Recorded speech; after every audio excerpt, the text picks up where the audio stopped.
And welcome to another episode of Keepin Orange and Blue. I'm Ryan Evan, joined as always by Kevin Ducey and a couple other guys we just found on the street. Matt McCumber from Faith I'm back. Hey, welcome back. And then a good friend of mine and Kev's and 200 Columns, who helps me out a lot there, Ryan Foran, who has had some awesome recruiting insight, and we appreciate him. Welcome to the show, fellas. Thank you. Yeah, I speak for Ryan. I speak for the audience, Matt. Obviously, Matt, always welcome to have you back, my dude. Appreciate you. Of course, but guys. Like you want to know what's going on in the state of Illinois. You want to know what's popping in recruiting. You want to get some lowdown. Like you just read the tea leaf stuff. Our guy Ryan Foran is the dude to follow. He is the man. He was, when Ryan and I were like, hey, dude, we're really pretty. We really think Fears is in Illini. Like this was our guy. Like let's be real. Give credit where credit is due. So he's really well connected in the recruiting scene. Diehard Illini fan. So thank you both for joining us tonight. Yes, of course. So obviously a big show tonight. We all four of us, we did some voting, and I can tell you this: anybody watching this right now, between all four of us, I would probably guarantee every Big Ten game was probably watched this year. I would say, I'm gonna be honest. I can speak for myself.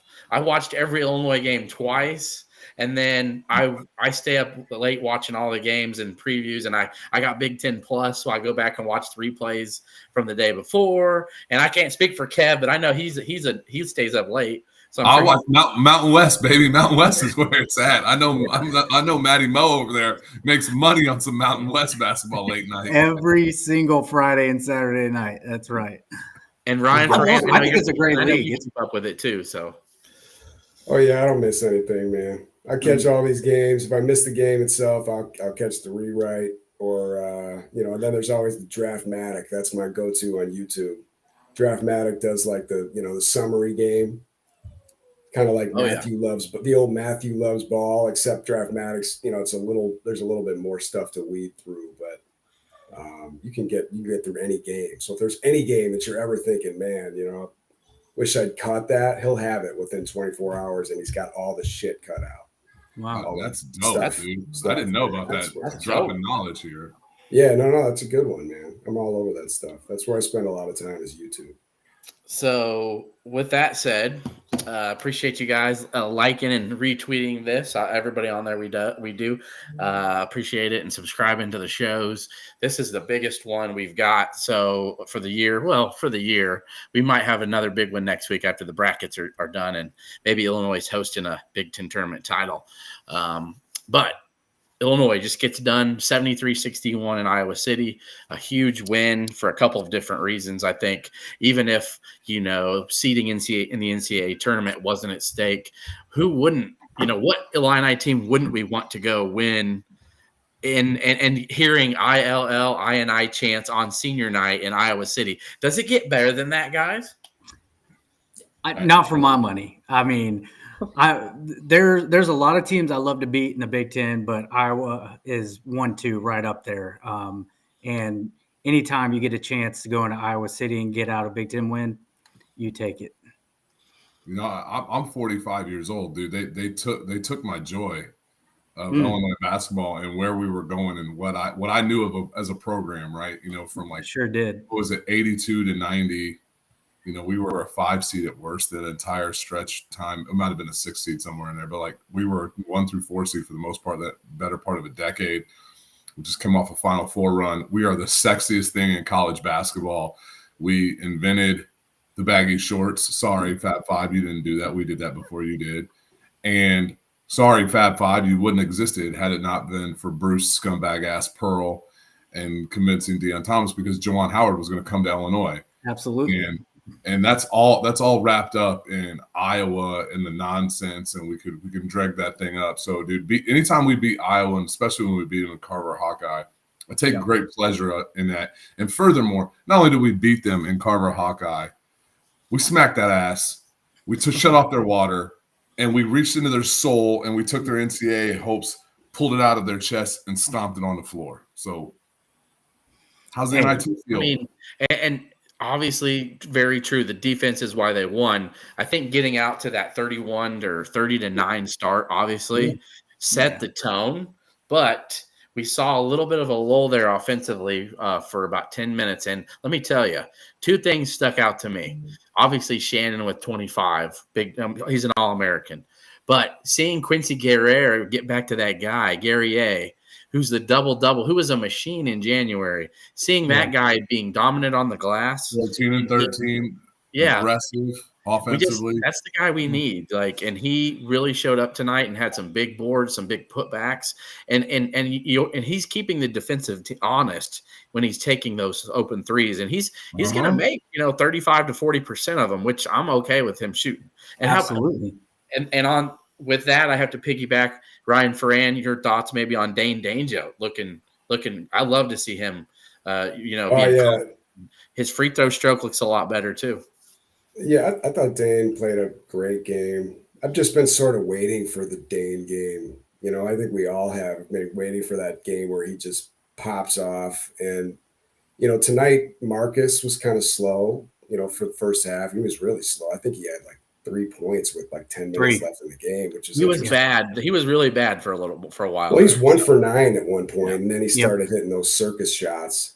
But yeah, I thought Dane was steady tonight. They didn't really have anybody who could match up with him, and that changed the game when he was. The other one was Ty Rodgers.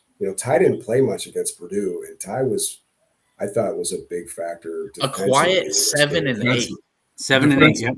But like Ryan said, defensively, he was phenomenal. Ryan, I share that with you, dude. The biggest moment, jump off the couch, yell at the TV in excitement, was when Owen Freeman got that travel call where Dane just walled his ass up, dude. And especially after Dane got the weak ass offensive foul call in the first half. That was bad. Have not called that in the league all year. I'm like, what? Yeah, it went right into his chest. Dude, Owen Freeman to foul out in 7 minutes, and I don't have a problem with him not getting called for that foul. It was mind-boggling. So I love the fact that Dane just walled his ass up, got called for the travel. It reminded me of last year when I'm trying to remember the big's name for Nebraska, who actually made an All Big Ten team. Derek Walker? Derek Walker. Sounds right. Dane took his lunch money in Nebraska. He's a really solid on-ball defender in the post. I mean, where he gets lost is a little bit in the drop coverage. I think Dane needs more time. He's got to get in there for a little bit. He's not a guy that can pop off the bench and just immediately give you something. He's got to get a feel for the game. And Brad's got a quick short leash with him. Yeah, he really does. Because he wants to get Coleman back out there as quickly as possible. Let me just say what I love about Illini Turtle. We got 300 people live on here right now. I don't know if you can see that or not, Kev. 300 people are spending their evening saying, fuck the Oscars. I'm on here and I want to talk Illini.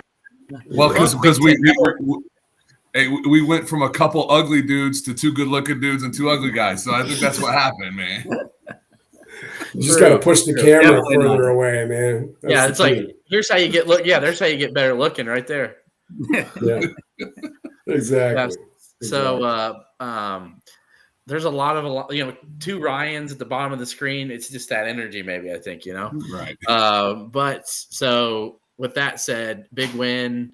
And it, to me, that's from all indications, we have JBR Bracketology. That's a friend of the show. I check out what Brad Evans has to say, Lenardi, and then there's 1 or 2 that I really trust. It looks like Illinois is locked in for a 4 seed in the NCAA tournament, and it's a protected seed. So I'm thinking Memphis at worst, but really Indy's a real possibility now.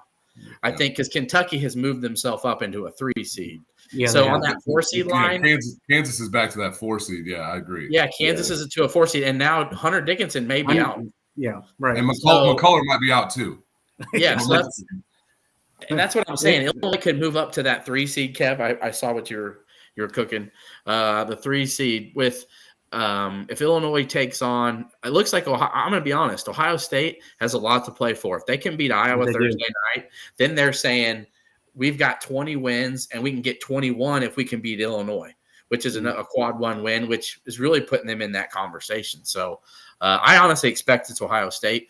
And then if Illinois can get to that semifinal game against a Nebraska, that's another quad 1 opportunity, which is, I think, really putting Illinois into 7 or 8 quad 1 wins and 3 seed territory. So I'm loving it. I think this is the year that they can take that next step, and they really have all the pieces to do it. I think the most. I want to see Purdue. I want to see Purdue again. Oh man, neutral court. Yeah. You heard Brad. He's like, you want to know how much fun we had in practice the last 2 days? Yeah, I just think that would be such a phenomenal game. And there's not even that many games across the country. I mean, there's Duke, North Carolina. I mean, that game this year, it's like these two teams have been kind of hovering around top 10 all year. It's like, all right, they beat us twice. We sort of fell apart. It was all a little questionable there. Let's get on. Illinois lost both games, 5.5 points, 6 and 5, right? 6 and 5. Yep. And let's be real. Like Purdue knows it. Purdue knows who the second best team in this conference is. I mean, there's no doubt about it. Like there'd be a level of like, all right, let ding ding ding round 3, let's go. That I think they would appreciate. The one thing that I'm really excited about is I've been arguing with some people online for a while. Is before Terrence Shannon went out with a suspension, we were the 12th, 13th defensive efficiency rated team in the country. Yeah. And then all of a sudden we move up to like a top 5 offensive efficiency team in the country since February 1st, then number 1 offensive efficiency team in the country. And my point being is like everybody started calling us this year's Iowa. And I'm like, wait a second, we've at least showed that we can guard people. Like we can turn off their water. Yeah. And we just took the third best offense in the Big Ten behind Purdue and us to 61 points. 19 below their average. 4 points below who everybody wants to ride from a great defensive team, as they should, Iowa State, like what Iowa State did to them. Yeah. I think we showed in the last 2 games that this team can guard. We know we can score. Like Justin Harmon, like paging Justin Harmon, like can you like hit a broadside of a barn? Dude couldn't hit water. He fell out of the boat right now. But we know these things are temporary. And Coleman Hawkins with 4 points. I mean, like 10 boards, dude was killing. At least he rebounded. Yes. I'm not knocking these guys, but I'm just saying we know there are other avenues. This was a weird game. This was a weird game all the way around because we came out, it's like Terrence was just so fired up that he just quickly which is why one-man show. Which is why to me I was like Gary A showed up in that. He showed up. So it was Gary, I think, had 11 points at one point, and Shannon had 23, and we were up 50-45. So we had 3 guys had scored, I think. That's kind of what I'm saying. Yeah, it was a really weird game in the sense that, when was the last time we had a game where we had Hawkins, Damask, and Shannon Jr. all had good line? Say that again. When was the last time? Damask and Shannon Jr. all had a good line across the board, like what we would all consider to be a good, because it's always 2 of the 3. Yeah. The Wisconsin game, Hawkins had 13, Shannon had 23, and Damask had 30. 31, yeah. 31. I think if Hawkins is giving you 13 a night with everything else he does, that's a good night. I think if those 3 guys are having a good night, we're a really tough team to beat for anybody in the country. Yeah, 100%. I like to think about the Iowa game and the Wisconsin game. If we look back to these last 2 road wins within a week, which is really pretty awesome. Guys, if you're watching this and thinking about Illinois in the NCAA tournament, playing at Iowa and at Wisconsin is like playing a 4 seed in the NCAA tournament. I mean, that's literally what it is, and we just showed that we could do that. And I know that Wisconsin's probably a 6 seed. They might even be dwindling at a 7 seed. But playing in the Kohl Center, that's like playing a 4 or 5 seed. This team just proved to you these last 2 road games they're Sweet 16 worthy. They lost a game against the immovable force. The one thing in college, like everybody, like Illinois fans, like Coleman Hawkins is 1 of 1, and yeah, he kind of is. But I'm sorry, Zach Edey is 1 of 1 in my lifetime. That's 1 of 1 in my lifetime. And I don't know if you guys feel this way or not. Yao Ming was in your lifetime. He never played college ball. So. No, he didn't. Okay. I'm going to go on record like this. I know Robbie Hummel and all the Purdue analysts don't think this is true, but I think Edey is a very good player that's 7'4", 300 pounds, but he wouldn't be National Player of the Year if he was 6'10". Let's just be honest. Okay. Yeah, God, no, but we've never seen a guy 7'4" with the level of skill. Like he is tremendously skilled for that size. Mm-hmm. He But that's is. the But I mean, difference. there's a reason He's more skilled than Kofi. Yeah, he's more skilled than Kofi, but let's be honest too. I don't think for 1 second Zach Edey has gotten any type of the same amount of officiating that Kofi got. I don't think it's close. I think Zach Edey doesn't get fouls. That he gets fouled at times in the I don't know. Officiating isn't perfect, but Matt, go ahead, elaborate why you believe that as well. As far as Edey getting the call, about how Kofi was officiated and how Edey's officiated. Yeah, I mean, I definitely think there was 2 sets of rules for both. I don't know if refs go in trying to protect the player, say, well, he's just big and, elbows are going to flail and, 6'10" guys are going to be right at his height of his elbow, stuff like that. Now, Kofi was big as well, but that's 7'4" versus 7 foot. So it's a little different there. I mean, that dude's averaging like double the amount of free throws as like a whole team. You know what I mean? I think it's 9.3 or 9.4 fouls per game he garners. So, I mean, it's just incredible. We're not going to get stuck just on him, but I'm just saying that we won't have to deal with something that probably never happened again. He's one of one. He's like, why I don't understand why these NBA draft mocks have Donovan Clingan in there, but not Zach Edey. I'm like, what the hell does Clingan do that Zach Edey doesn't? Neither one of them shoot from the outside. I'm sorry.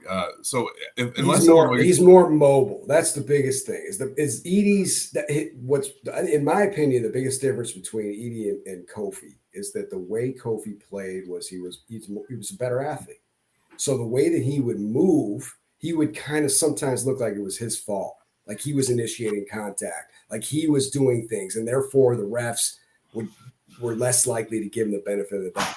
Edey's kind of like a robot. He's like a basketball robot, right? He's just kind of he's not quick enough or athletic enough to be able to really move around. So he just kind of gets position, and once he's got position, he just rotates those elbows around and just does his thing. And it's like if you get in the way, it's a foul. Because let's remember, he was running fast breaks a couple of times. Remember that? Like you see a 7 foot, 298 pound dude running a fast break. By the way, talk about big dudes running. How about Dane running tonight? Like, dude, Dane's efforts were tremendous. And just like Bardo said, he should have just crammed that. He should have just crammed. He tried to. Didn't all these guys break some record or run? Didn't they all run a 6-minute mile or something? Yeah, like Dane was like sub 5:30 or some 5:40. It was something nuts. Yeah. I mean, think about that. Think how big that dude is running that fast. Well, I got to tell you this, really guys. That's Ryan Ferran time right there, dude. We're cooking with grease right now. We're about to jump in now with our picks of. I know this is the moment you've all been waiting. We got 482 people on here live right now. I mean, come on, dude. That's like almost Matt's hometown, right? Tuscola, population 482. All right. So we got plus 4,000. Yeah, we got the Fisher Bunnies live right here. The whole Fisher town, the community of Fishers on here. So we're gonna do our us 4 gentlemen here, and I'm being nice, including me and gentlemen. But we took a vote. So we did first team, second team, third team. We did defensive team. We did coach of the year. We did sixth man of the year and freshman of the year. And I believe transfer of the year should be unanimous, but I didn't vote for that. But I voted for what you guys did, and that's I think should be pretty obvious. So, Kev, how do you want to do it? Do you want me to announce first team, then you can do second team, and then Matt can announce the third team, and then we'll just kind of rotate? Yeah, that's fair. Yeah, I was just thinking as I was tabulating all this. So this level of responsibility came down to me to gather everybody's votes. And just for some clarity here, these were the 4 guys that we voted on this. 5 points was a first team for a first team All Big Ten nomination, 3 points for second team, 1 point for third team. That's how we did it. First team All Defensive team, like I just went with 4 guys because we didn't do a second team or a third team. So it was really like the 4 guys that were pretty much unanimous across the board. But yeah, go ahead, Ryan. Just want to give the viewers understanding where we're at. This is the first time we've done this, so it's kind of fun. So and I hope Illinois basketball's official Twitter posts that we have some Illini on there. I'm just kidding. I know they want the 200 columns. First team, all Big Ten. Yeah, but no, this is fun, and for all the viewers, let's see. The reason why we're doing this, I want to see. Do you guys agree with what we're saying? Like again, with all four of us, we watched every Big Ten game. I would challenge Raphael Davis because I did, and he wouldn't take my bet because I bet him that one of Hawkins or Shannon will be on the all Big Ten defensive team, and he wouldn't take my bet because he was talking all that game about how Illinois doesn't play defense, and he said no. He said the coaches vote on it, and I said, well, so that means that all those coaches all year then saw Shannon and Hawkins and he goes, no team that gives up 102nd in the Ken Palm or whatever, gives up 80 a game is getting somebody on the all defensive team. And I'm like, I think you're going to be wrong. So he wouldn't take my bet though. So anyway, I'll be glad to hop in an argument with the four of us can hop in an argument of who it should be of those two guys in a little bit if you like. Oh, I'm glad to take that smoke on. Here's the thing, and I know I didn't. I'm probably on the bottom end with you guys. I think most of you picked Hawkins on the defensive team, and I think he should be on it. But Illinois is only going to get one guy on it, so I think first team. So here we go. This is voted between all four of us. I have Zach Edey, obviously, with who's going to be the player of the year. As so it should be. Zach Edey's the first. I'm going to start with the best and go down. And Terrence Shannon Jr. is our second selection. And that has to be unanimous, coaches, media as well. On our list, I just want to share the asterisks are unanimous, Ryan, by the way. So okay. All right. So all unanimous, okay, except for one guy, and that's fine. So Braden Smith, point guard from Purdue, is our third selection, all unanimous so far. Fourth, Boo Buie, and what a career for that young man who left is Northwestern's greatest player to ever play. So, I mean, if you think about it, they've had some good players over the years, and Boo Buie stuck it out, and he's going to get his Northwestern Wildcats to a second straight NCAA tournament. And move over Evan Eschmeyer. That's one of those, Kev, you said you want to give props to guys that you want to get rid of. Goodbye, Boo Buie. Yeah, amen. I did it. I'm doing my senior salute tonight, and I'll finish it tonight with a couple teams. But Boo Buie, absolutely. Like I can't stand the dude because he plays for Northwestern, but I love the ball player. I love his game, dude. He is tough. He doesn't. Nothing phases that dude. Nothing. If any fan base would have been lucky to have that dude as their point guard. 100%. Absolutely. And you know what's even more? It's really noteworthy is the fact that his older brother is freaking Taylor Battle, man. That's nuts, right? For those of you who remember the way that Taylor Battle used to just kill us. He used to just kill us. And now Boo Buie, all these years later, in general, kills us. I mean, granted, we whip their tails in Champaign, but listen, I live in Evanston. I'm a Northwestern season ticket holder, not because I'm a Northwestern fan, but because I get to see all these teams come through. And the ticket of the year for me is the Illini game, right? Right. For the last how many years I can even remember, they've kicked our butts. And I got to walk out of that place with my tail between my legs every year. This year was an overtime. Last year they did it. It's brutal. And it was Boo every time, stepping up and killing us in the clutch. Hey, Ryan, like when we're talking about the clutch, I mean, that's one of those things like there's no such thing as the clutch gene, but if there was, it runs in that family because Taylor Battle had it too. Dude, both those guys together from a family hit more big shots. Like, my goodness, dude. Yeah. And this is a true stat, and I saw this when they announced him on senior day. Taylor Battle, over 2,200 points, is Penn State's all-time leading scorer. Yeah. His younger brother, 2,100 points, is Northwestern's all-time leading scorer. You think there's some basketball gene in there somewhere? I mean, that may be one of the greatest stats you're going to run into. And I'll tell you what, Boo runs. He's involved in a lot of these camps, just like the players are down there. He's a great kid. He really is. I've known him for years. He coached all of my boys as they came up in this Chris Collins, camp. He's just a great kid. He really is, and I'm happy for him. Yeah, he's one of those dudes like I'd love to hang out with. Like you just watch him. Like I used to hate him because his name was Boo. I'm like, what kind of name is Boo? And then I'm like, then I'm watching him play, and I'm like, this dude is legit. And guys, it's one of those things we wonder what if Kofi had stayed one more year or potentially 2 more years? Dude, what would Northwestern be like with Chase Audige? Like, I know Chase has gone to a couple games this year. Is Chase sitting back there like scratching his head like, damn, dude, I should have stuck around, man. And again, and thanks for all the chat. I'm looking here. If you're watching on YouTube, definitely like and subscribe if you haven't already. What are you doing? If you're watching on YouTube, what else are you doing? I mean, we appreciate everybody jumping in the chat. You know, we like to announce what people got to say in there as well. So the last thing here on the first team, you guys, this one wasn't unanimous. And since I don't know how you all voted, I won't shame the one of you who didn't put Marcus Damask as first team. I won't shame you. It's but I did that mostly because I didn't want to have 2 Illini in the first team. Okay.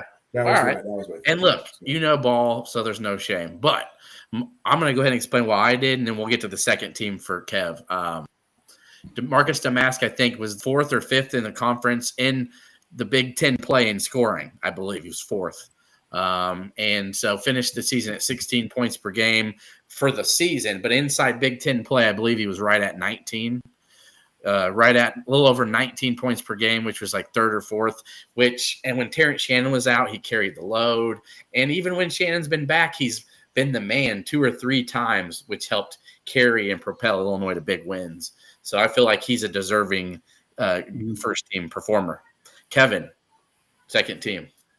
Yeah, and I'll start this with the one guy that did get a first team vote, as he should have, from Mr. Ferran, and it was really tough for me to leave him off there because I love this kid too. Is Jameer Young, and Jameer Young, like I just weighed out like what the Jameer Young, if he played on a team that was in the top half of the Big Ten, and I'm not saying top 2, top 3, top half of the Big Ten, he leapfrogs Marcus Damask in my mind. But the fact is, the team didn't win. He didn't get any help this year. I think Julian Reese was not as good a ball player as he had been in previous seasons. I think Dante Scott slipped this year. I think Dante Scott needs to dream. Killed us last year. Really I think Dante Scott needs to dream he's playing Illinois every game, and he would be almost a first-team All-Big Ten guy. So it's beautiful seeing Tony Perkins not make everything tonight, right? Okay. Yeah. And by the way, if I could re-vote, like I voted for Perkins, and he's on the second team, so let's just put him on there. Being like, I might take that back. Like after tonight, yeah. I didn't have him on there. No, he in his last go look at his last 5-6 games from a scoring and shot standpoint, not so good. But I do really like Tony Perkins' game. So Tony Perkins, Jameer Young, Storr was unanimous second team. MJ Storton, future Illini. Oh, did I say that? Former Illini and future Illini. Maybe, right? We hope. They've got to put aside some of that baggage if you want to come play here, though, to be honest. But I think he just got frustrated. But amazing season. Tyson Walker, dude, what a year, what a career. Guy deserves all his flowers. Guy, talk about a big shot guy, just relentless, unflappable. He's got a little bit of that boo-booey. Once again, I think that if Tyson Walker's team was in the first, they're the top 4 of the Big Ten, he's probably getting a lot more push for first team All Big Ten. And then a guy who I've been kind of impressed with what he's done this year and what he's led his team to do is Dawson Garcia rounds out our top 5 of the second team. Dawson Garcia started his career at Marquette, then pretty quickly transferred to North Carolina, then transferred to Minnesota because of some family issues. And I know that Illinois was very interested in Dawson Garcia, not only before he went to Marquette, but when he transferred from Marquette to North Carolina, then when we transferred from North Carolina to Minnesota. But honestly, one of the things that kept Dawson Garcia from coming to Illinois is Coleman Hawkins. And and possibly would have ran Coleman Hawkins off, and I don't think Illinois wanted to push that hard for it. But I think what Dawson Garcia has done this year with the turmoil he's been in three programs has been really impressive. And he's got one more year if he wants to play. So, MJ Storton and Dawson Garcia, if you want to be Illini, it's all good, man. So you see Trey Galloway. You see Trey Galloway announce he's coming back for one more. Oh, yeah. he was on my senior salute. I couldn't think of any other Hoosiers to put on there, but Jay Bagan and Heartland. He's an honorable mention, but this guy put Tominaga on his second team ballot. Just so you know. So I'll take Elijah Hawkins from Minnesota too while you're he's been great running the team. Yeah, that dude, kid is really some point guard, man. Matt, do you have it in front of you for third team? We'll start here. Third team with Bruce Thornton, sophomore guard out of Ohio State. I mean, I think last 6 games ever since the coaching change, I mean, this guy has run the team, averaging about 16, 17 points a game. Really has been impressive, and he's going to continue to go this way because he's still got at least 2 years left there, and I think really nice piece for the Buckeyes. Their best two-way player. Yep, I agree. Yeah, he does it on the defensive end too. It's a great point, and Illini could be seeing them in the quarters of the Big Ten tournament if they can get by Iowa. That's not a team we want to see. That's exactly. They're red hot. Red hot. And Diebler was good on the court, and he's good as a coach. Yeah, I don't like that. I never liked the guy. So great energy for the Bucks right now. I remember now. This isn't the Diebler who was recruited by John Gross. This is his brother Jake. Yeah, just still good. Would Jake Marquette? Where did Jake go? I'm not sure where Jake went. He wasn't at the same level as his brother, but it does make me feel better though. He played mid-major ball somewhere. His brother was a problem in Ohio State. Yeah, he was, dude. Yep. All right. Sorry to interrupt, Matt. Go ahead. Yeah, no problem. Second guy, we got a guy we just saw tonight, Peyton Sandfort out of Iowa. First triple-double in the history of Iowa men's basketball a couple weeks ago. Pretty great accomplishment, all the players that have come through there. So I think that's deserving. That's wild. That's a wild stat. Yeah, right. Been a steadying force for them. Sometimes you can get a little shot happy from 3 when they're not falling, but he's been a great player for them this year. Hey, real quick, Illinois has three players with triple doubles. Can you name them? Io, Coleman Hawkins, and Georgie Bashanis-Bailey. Sergio McLean against Michigan. That's right. I was on the bench for that one. I should have known. Bashanis-Bailey has the freshman scoring record.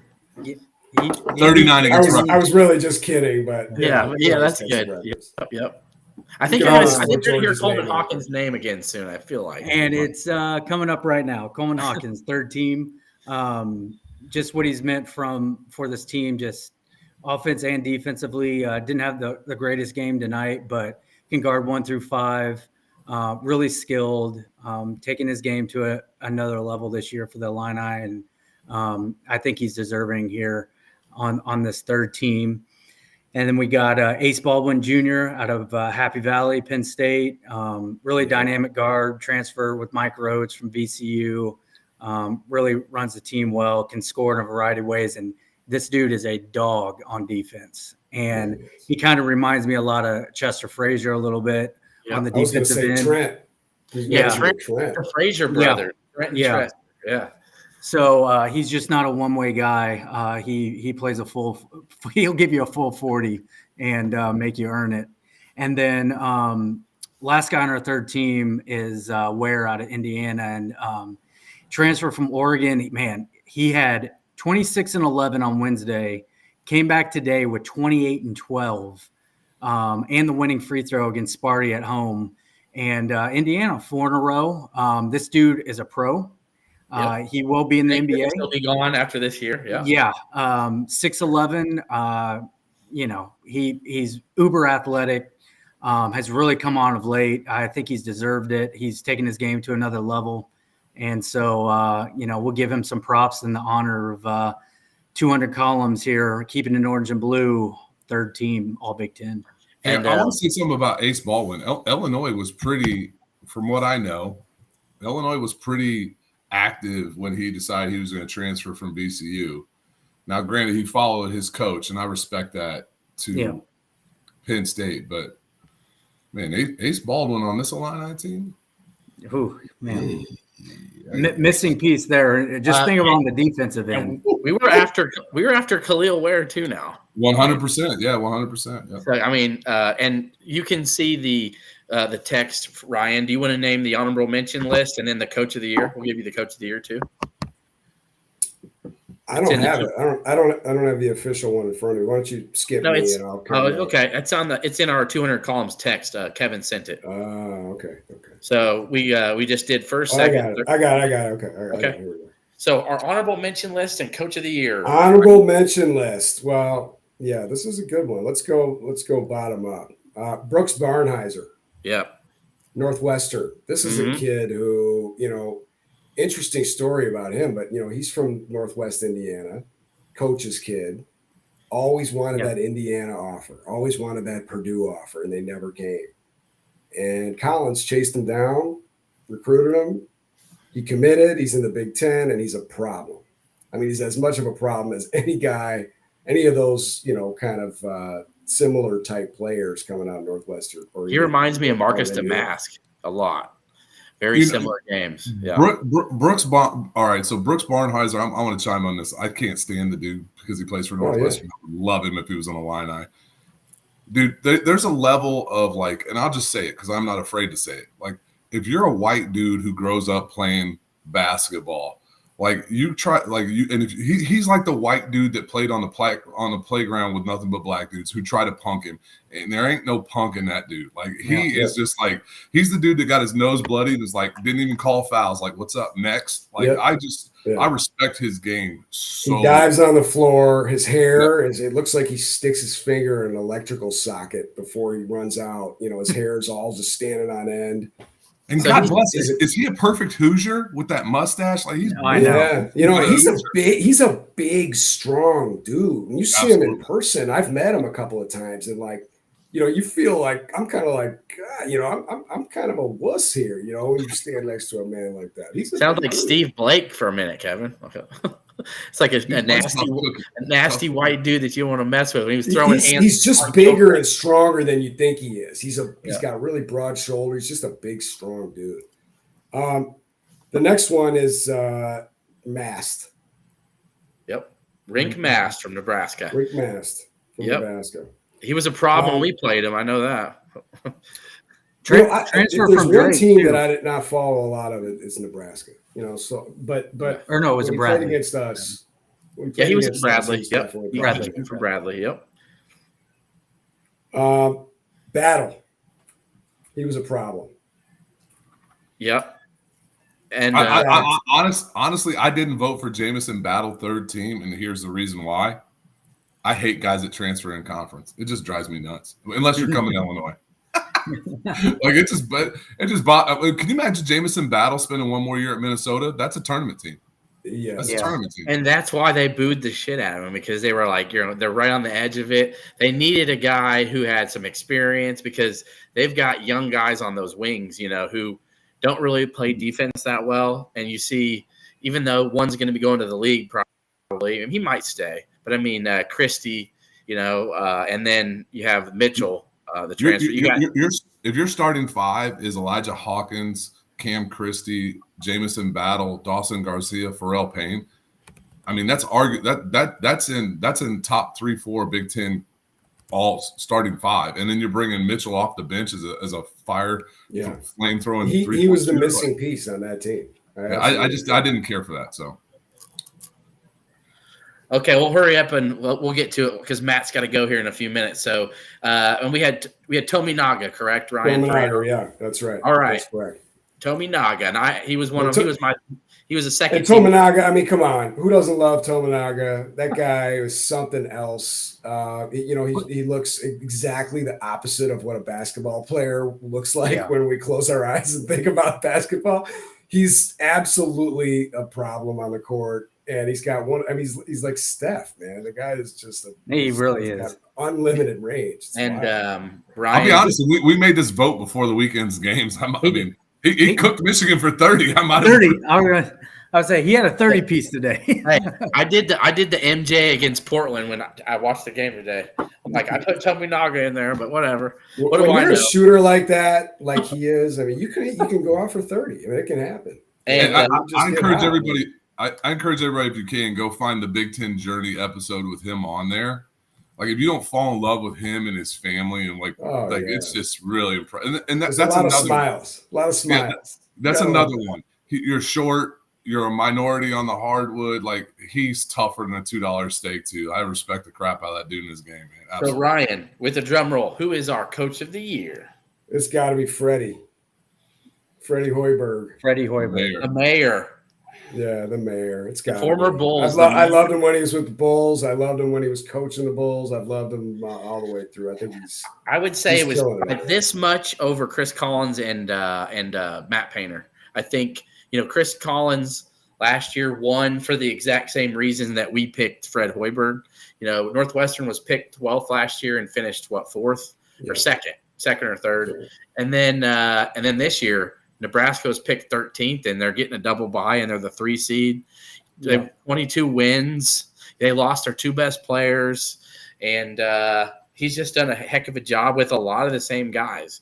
They did add Brink Mast, but a healthy Juwan Gary really was a difference maker this year. And Gary was a problem all year. So I think a deserving Coach of the Year honor. And then, Kev, if you have anything else to say, I want Matt to announce the transfer of the year before he goes. No, good. Go ahead, Matty Mo. That would be one and only Marcus Domatsk from Southern Illinois University. Right. Give me all the 30 pieces you can. That's right. What a year for Marcus Domatsk. And I think if you guys know, and Matt, I'll let you chime in. And if you want, do you need to go here after this? Yeah, I do. Okay. I do, yeah.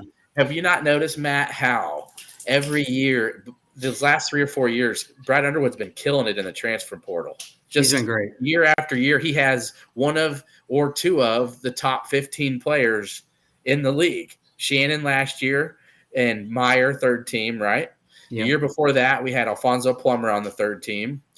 And then this year, you're going to have Domatsk and Shannon on the 1st team, most likely. That's 2 of the top 5 players in the league he got in the portal. No, it's absolutely. I mean, the staff does a great job of trying to, find these guys there and really evaluate them, their game. And not only, are they good? Yes. But how do they fit within the program, the team, the scheme, everything like that? And it's just, he's the best in the Big Ten to do it. I mean, nobody else can say anything. So I think he's really honest with the guys, and he's really, I think just his demeanor, the way he talks to these guys, and he just says, look, we're going to do this or we're going to do that. We're going to fit it together. He's got a good feel for whether a guy's a good fit for the team or not. And he is. Well, he's awfully good at it. Matt, our numbers are going to drop when you leave. We're at 776 live viewers right now. They're only here because of you and your beautiful face. Let me just tell you, we're going to drop to about 400. But I appreciate you coming on with us tonight, man. And I'm super happy that your baby is doing great and your wife let you come on. So hey, well, thanks. Yeah, shout out to my wife Abby for letting me do this. 100%. All right, it is Abby. that time. Matty Mo, why don't we get some Fade the Deuce NCAA tournament? Like, why don't we put that on some Keepin Orange and Blue coming up? Like our best bets, we can do it in 15 minutes, bro. We'll put you on. We'll go after it. Okay, I'm game. All right, sounds good. Okay, have a good rest of the show. Thanks, Abby. Much appreciated. See y'all. See ya. Hey, Ferran, you said it best, dude. Like, I met Brad and I had a long conversation with him, dude. Surprisingly long conversation with him and Whitman. It was the day that Adam Miller came and worked out at Illinois, and we were hoping for a commitment. And he was so candidly honest with me as a fan at a tailgate. It was just insane to me. And I was a Brad Underwood fan ahead of time. This dude owes me nothing, right? I mean, I'm not a big booster. He'd need to spend more time with you than he would me. You're more important than I am. I mean, you're talking to recruits, you're running these camps. But he was just like candidly awesome with me. He's like, hey, listen, frankly, we got to get better players in, and we're doing that. And you see this kid who came out and worked out for us today, like we feel really good about. Like, he was just so candidly honest with me, and I can only imagine like that's the way he is with his players.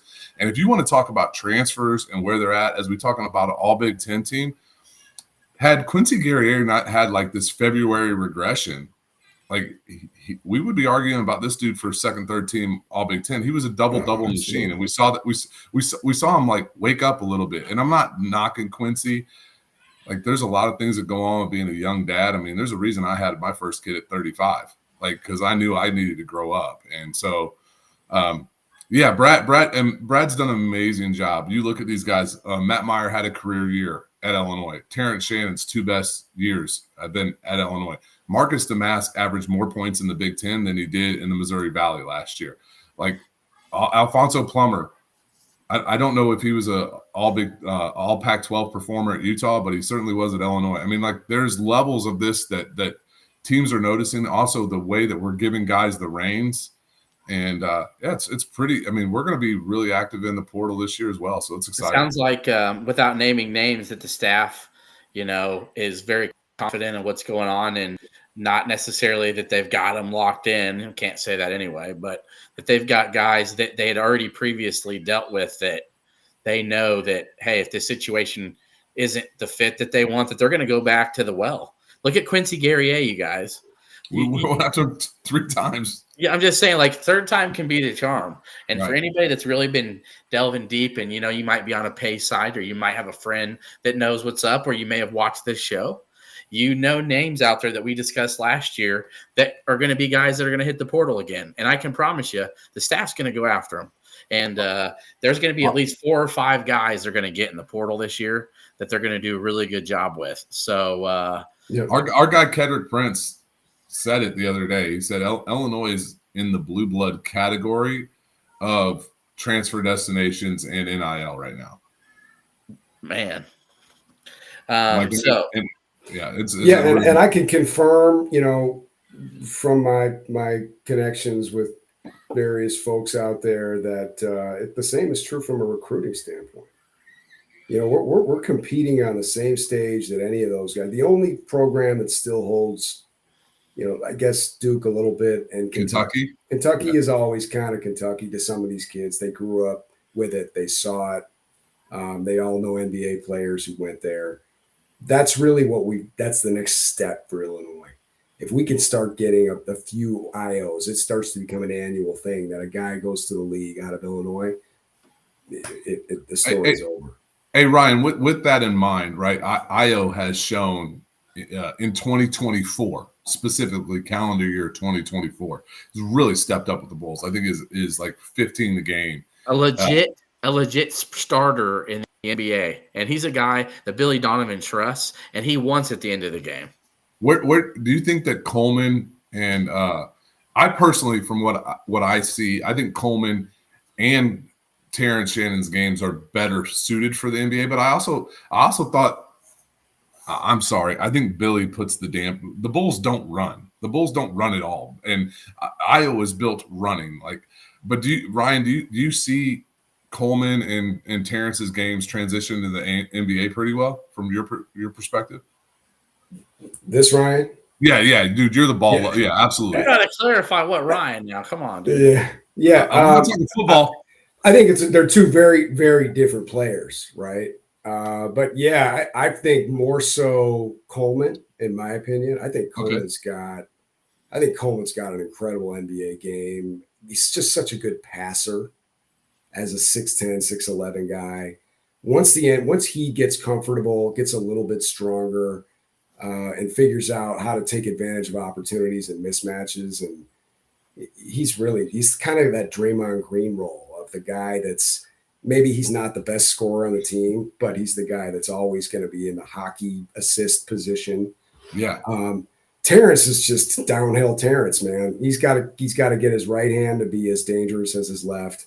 He's got to get his mid-range, I think, to become a problem like his 3-point and his downhill drive is. But his athleticism and size and just the pressure that he puts on defenses, yeah, absolutely. He's an NBA player. That dunk he had tonight, not only did he dunk it with his right hand, he jumped off his left leg. Like that, like most guys, if you're dunking right-handed and you're one-leg jumper, you jump off your left leg. He's a hard worker. He spends a lot of time working. And I think that's another thing as we really start thinking about who are the guys that Illinois wants. We want workers. We want guys Iowa started his own AAU team, David. Sorry. The Iowa Elite or something? Yeah, I think that's pretty cool. Oh, did it? Yeah, he did this year, actually. He just started an AAU team. Yeah, that's true. Awesome. Ryan, Ferran, while we're at it, like what's happening with Chicago hoops and athletic? Like, the level of prospects, like Lord knows Chicago is still producing the level of prospects, but they're leaving the high school ranks they're leaving the state from the high school ranks to go play in these prep schools. What can we do about it? What can change there? This is a divergent ask or question here that you weren't prepped for. I'm sorry. No, I think I've got a better answer for you. I think that Jeremiah Fears will be the most prepared, college-ready, true freshman that has ever stepped on campus at Illinois. Whew. I'll say it again. College-ready, true freshman. He's going to spend 2 years at Compass Prep leading a prep team away from home. Right? 2 years of his life away from home. He's not a freshman. When he gets to Illinois, he's not a freshman.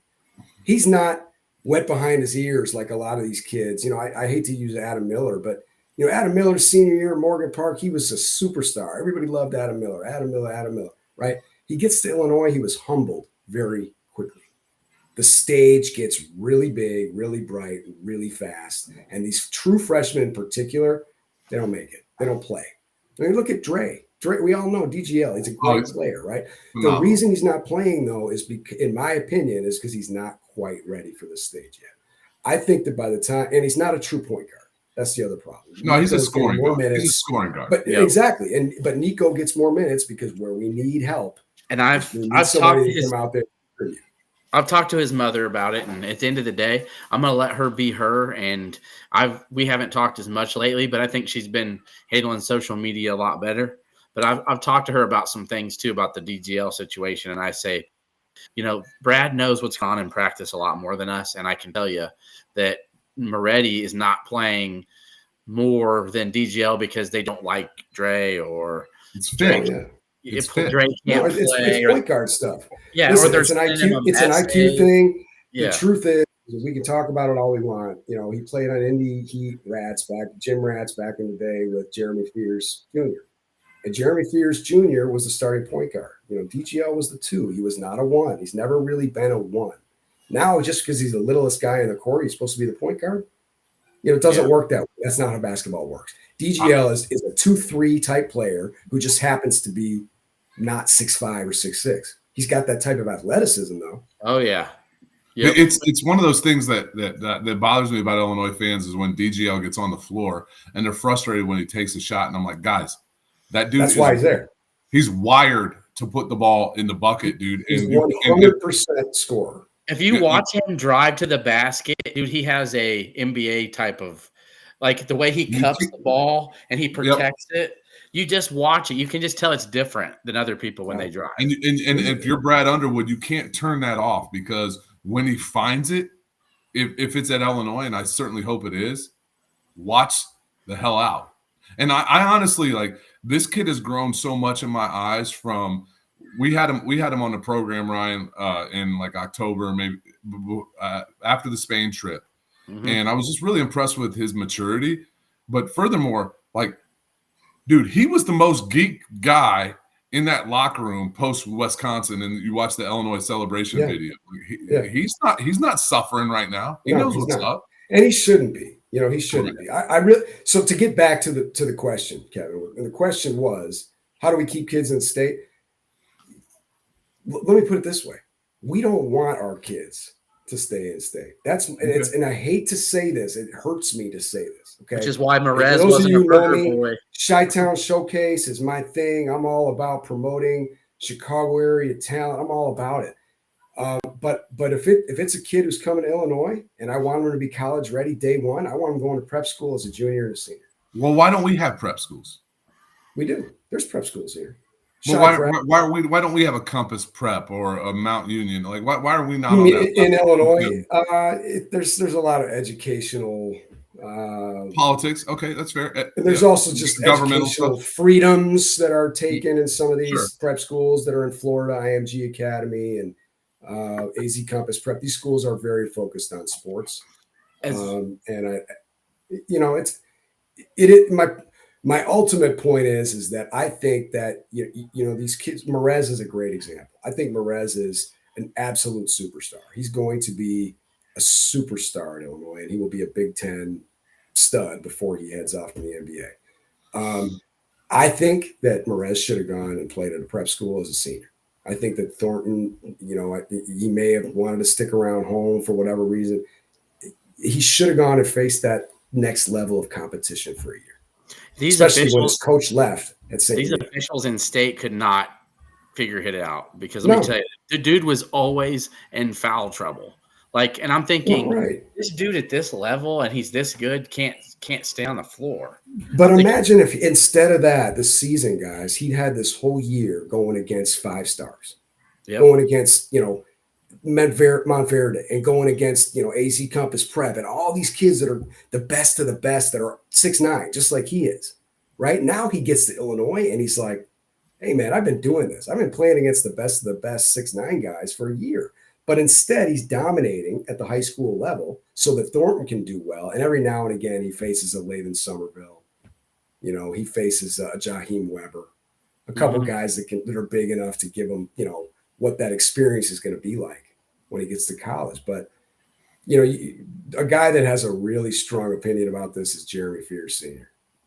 And if you even bring up a kid that's good, the first thing he'll say is that he's got to get out of here. So the rumors that Junior might be coming back to Joliet that's BS. He's not coming back. All right, dude. I'll tell you this, Ryan Ferran. And I use your last name here, so we're completely clear. Yeah.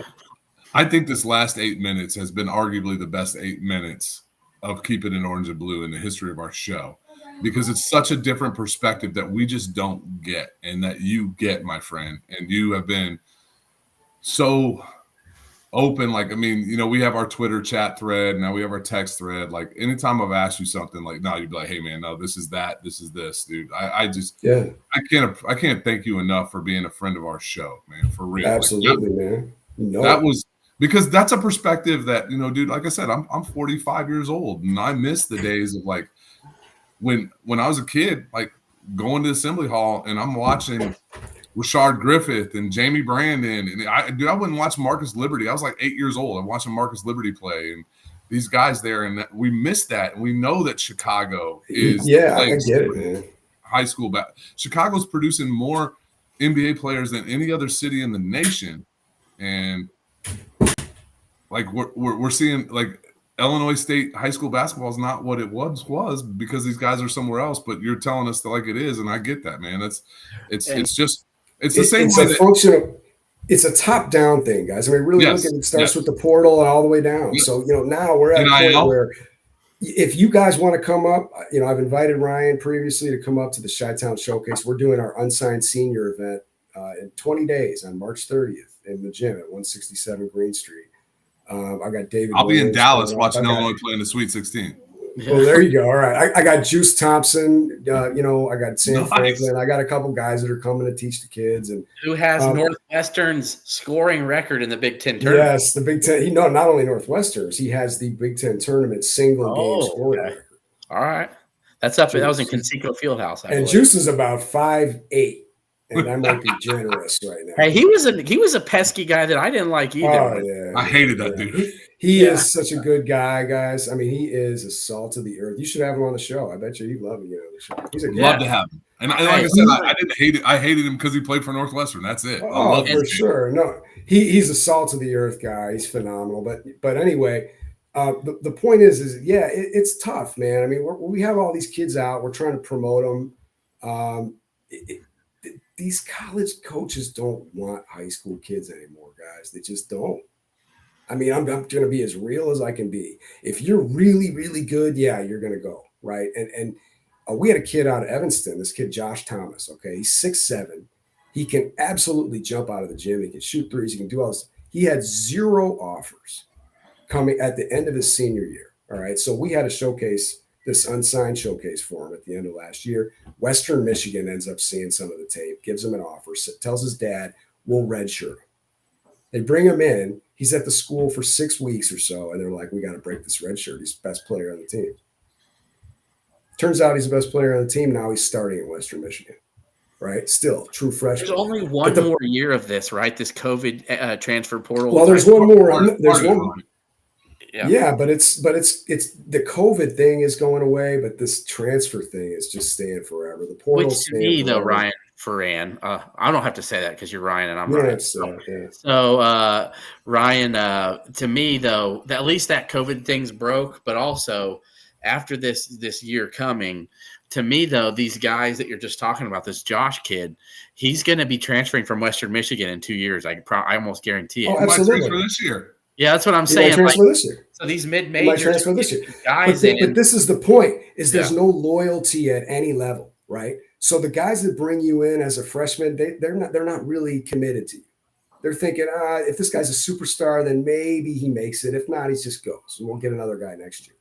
So they're not really looking to high school basketball to get their talent. Teams are looking at the portal to get their main talent. And if they can get a couple 4-star, 5-star kids, great. But otherwise, they're not looking at high school. So those kids that are 2-stars, 3-star kids that want to play college basketball are going NAIA, JUCO, D2, D3, whatever they can just to get out there and get some college experience. It's a changed game. It's a changed game. It's unfortunate, but I think about, like, you look at Brad Underwood, right? And you look at, let's take a Mark Smith who couldn't deal with a Brad Underwood level, like, in your face type coach. Dude, if you spent 2 years in a college program, like if you're at Austin P or Stetson, which, oh my God, I love that kid from Stetson. Like, I'd love for him to be in a lineup. That was a hell of a game, dude. He had 43 points. Yeah. Yeah. Like, you're going to go sit down with Brad Underwood and you're going to know what you want in the coach. I mean, dude's already been in a couple different programs. They'd be like, nah, you ain't my thing. You're not my thing. And that's fine. Cool. And then maybe that's Ray J. Dennis, because Scott Drew and Brad Underwood are like yin and yang when it comes to, like, intensity in players' faces.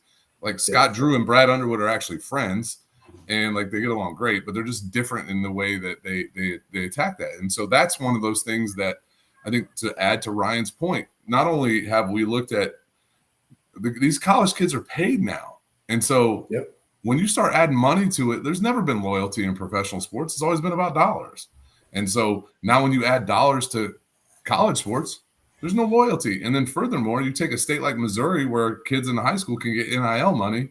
There's no loyalty there either. It's just a different game. We've got a bunch of people. Kudos to an old guy like Brad Underwood for adjusting to it. Right? Brad's on the older edge of NCAA coaches. And the fact that he's been able to adjust and do this is pretty impressive. We've got a bunch of people in the chat, Ryan. So here's the thing. I would have invited Ryan on a long time before, but not only is he a full-time dad, he's running his business, his gym. He's got showcases. I will say this. From time to time, Ryan, if I ask you to come on, we can talk recruiting maybe once or twice a month in the summer or spring, and when big things are happening. You wouldn't mind coming on, would you? Of course not. No. Okay. All right. Awesome. So there's your answer. But the thing is that not every weekend can someone just drop an hour or 2 hours. You know what I mean? Like, we planned this ahead of time, and I've appreciated Ryan when he wrote for 200 columns. I appreciate that, those articles he did. And anytime he wants to do it again, that's always there, but he's just busy. So people are like, oh, you need to have Ryan back on. Yes, but there's a reason that he hasn't been on. He's a busy man. He's got a lot going on. He knows I'll commit to getting out here periodically and talking recruiting with you guys. That's cool. I enjoy that. Yeah, and it'll usually be a Sunday evening if that works great, or sometimes we do a Monday evening. I'll say this, hey Ryan, don't ever hesitate, man. You invite me to one of those showcases. If I can get away, I got a Southwest flight from Oklahoma City to Midway that is really cheap, brother. I'll be if I got a week and I got all kinds of points, bro. I'll be there in a heartbeat. You should come to the big one in October then. This is the unsigned one, but the big one in October. I'm trying to get Jeremiah to fly back. I'm working on. Oh yeah, that'd be amazing. If I can get Jeremiah to fly in, then we'll build around there. But right now, we'll have Bryce Hurd, Antonio Munoz. Pretty much every guy, that's not leaving this year that you can name is coming. Andre Tyler, all of them. Every guy that's got an offer. Was Alec Alston? Alex Alston, yeah. Talked to his dad Alston. already. Still trying to recruit him to the showcase, but okay. Phoenix Gill, trying to get Phoenix to play in it. if I'm there, you'll never not have a hot coffee in your hand if that's your thing, brother. You'll be busy looking at hoops, man. You don't have to worry. I love, but I'm a hoops junkie, so I'll be all for it, dude. So we got two things to finish up the show. We got Player of the Year, and the All Defensive Team, and I'm just going to go ahead and get 6-man award out. And so, Kev, do you want to go ahead and you want to do the All Defensive Team real quick? Yeah, the challenge with All Defensive Team, and I'll just be frank with the viewers here, is like we didn't do a first, second, or third team, so it was really hard to do it. So I just went with the guys who got the most votes. So it was Zach Edey, Juwan Gary. We've given him his flowers tonight. Ace Baldwin, we've always obviously given him his flowers. And we are an Illinois bias show, and I don't have a problem with this. I lean Terrence Shannon, but we went Coleman Hawkins. So those are the 4 guys. If I would have broke it down like, hey guys, give me a second, third, fourth team, we could have done that. And then obviously Player of the Year is Zach Edey. Ryan, I went really quickly through this because I have a question for Ryan Ferran because he is an obvious hoops junkie. Ryan, what do you think this Illinois team do you give? All right, first of all, do you give 2 shits about the Big Ten tournament, and where do you think this Illinois team can go in the NCAA tournament? No, I don't care about the tournament. The Big Ten tournament? I don't either. No, I'm with you. I don't really give a shit. I mean, look, it'd be great if we went on a run and won it. That'd be great. That'd be kind of cool. But at the same time, you could move to the 3 line possibly. Yep. Yeah. If we lose, I'm not going to lose any sleep over it. I think you enjoy that rest. And as far as the tournament, how far do I think we can go? Is that the question? Yeah. I think it's a Final Four team. I really do. Me too. I really do. I think it's a Final Four team, but I think that our worst case is Sweet 16. Yeah, and tonight gave me so much hope for that because we've seen the team for the last month and a half be so super hyper efficient offensively. And a night where we weren't necessarily hyper efficient offensively, we shut the water off from a team that is really hyper efficient offensively. Right. And I think there can become a time where those two can combine. And I think there's like you look at a Miami last year, which was a top 5 efficient offensive team and a bottom, like they were in the 90s defensively, that actually found a way and put a double-digit loss on Houston and made it to a Final Four. I think this team, if they're locked in on the defensive end, can find a way to do that. They just got so many different ways to beat you. Like it's just right. That's it. They're old, and then we've got really 3 guys that can take you in an ISO situation if necessary. And to me, that says a lot. Really does. And when you have those 3 guys that can take you in an ISO situation, you kind of add a 4th because who are you going to put on Ty Rodgers? Because like you're going to put a guy too small on him or too big on him, and he can cook them. And then Quincy Guerrier showed that tonight. He can cook them. Like there's just so many aspects of this team that, and we talked about it. Marcus Damask was 1 of 9, and it didn't phase that boy from Wisconsin one bit tonight. Didn't bother. Like he got his shot blocked 2-3 times. Didn't bother him. Didn't phase him. Don't care. No, he's the type of guy that could not score the whole game and then hit the winning shot. Yeah. Absolutely. Even though he's been injured, Luke Goody's become like an afterthought offensively now. It's like he's out there and he's there. He can hit threes, and maybe that does help out some spacing some with Shannon. But he banged home sometimes against Arkansas last year. Like he's a guy that we know. Though my point is that we know he can hit shots if you and you can't really just leave him open. I think Luke's probably the best pure shooter on the team. I think he's the best pure 3-point guy we have. The problem with Luke is that tends to get taken advantage of on defense.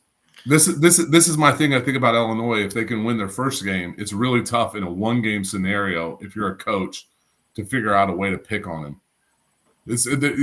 Illinois has ways you can pick on them, and I think that's what the Big Ten has done. I think that's why the defense has slipped so much is because they're like, all right, we're going to try to find a really fast point guard. It's going to get some dribble penetration, and we saw that a little bit tonight with Harding. Or we're going to post up your 5-man who is barely over 200 pounds and Coleman Hawkins playing out of position as a 5-man. I think that's really tough if you're a coach and you like, oh my goodness, we just won our first round game. Now we got to prepare for Illinois, and I got 24 hours to make this happen, and we got to do things that are completely outside of our scope. I think Illinois is so perfectly built to make a Sweet 16, and then so matchup dependent on whether or not we make an Elite Eight or a Final Four. I agree with that. Yep. That's yep. So and to finish the show, because we appreciate you being on, Ryan, and it's almost 10:30. It is 10:30. One of the best shows we've had. 900 people are watching right now. This is the best show. Which is wild. Yeah, it is. It's other than the Terrence Shannon was suspended and Terrence Shannon came back show. This is the most watched. This is the most watched for better reasons. I mean, fun too. Like fun. We had some great times with Marcus Damask on here, and but so Illinois right now, seeding wise, I wanted to finish with this. It looks like a 3 seed. Illinois gets at least one win, and they're really pushing themselves to give to be on that 3 line. I think winning both. Wait. Ryan, I'll stand on this. Illinois beats Ohio State or Iowa. We're playing on Sunday. Like I'm just going to tell you that right now. That's all there is to it. Like if this team puts forth the effort that it needs to beat Ohio State or Iowa, they're beating a Nebraska or whomever Nebraska's playing. Oh yeah, like, I don't care. That's the truth. Illinois is just better than Nebraska. That's just how it is. And I know what's at stake. And I think this team, while winning the Big Ten tournament isn't the goal, I know there's some motivation to get another crack at Purdue. 100%. Yeah, I agree. They're either going to show up to win or they're not going to show up. And I'm fine either way. Yep, yeah, I'm fine either way too. Because I think the team was. I think the team was gassed in 21. I think they were a little beat up when they played Loyola. But just seeing how Terrence came out tonight. Oh, like a madman. I mean, he came out like a madman in this game. I mean, my son and I were looking at each other like, is this the same guy that, it was just insane. So he's the kind of guy that, man, you say one thing bulletin board wise, he takes it personal. Yeah. So like defensively, he's been taking it personal when Rafael Davis said what he said. Here's the thing when you think about Illinois in a tournament run, you look at the entire scope of college basketball. How many teams have 2 alphas? Because we got 2. We got 2. Yeah, that's kind of my point when I say there's even a third. We've got absolutely. Coleman's no punk on that. Yeah, absolutely. I was about to say it's kind of wild. That's when you start looking at winning teams. They're old. And they've got a couple different options. Because if you try to take one thing away, we'll just exploit you in another way. Right? Nothing's up with DGL, Jeffrey. And what's up, Decatur native in LA? Decatur. I think about teams with multiple alphas. I think about Purdue. UConn, maybe. North Carolina. Yeah, the Bacon Davis. But Bacon's not really an alpha. He should be. No. He's not. I think Houston, besides Shed, they got one. They have another one. Do they?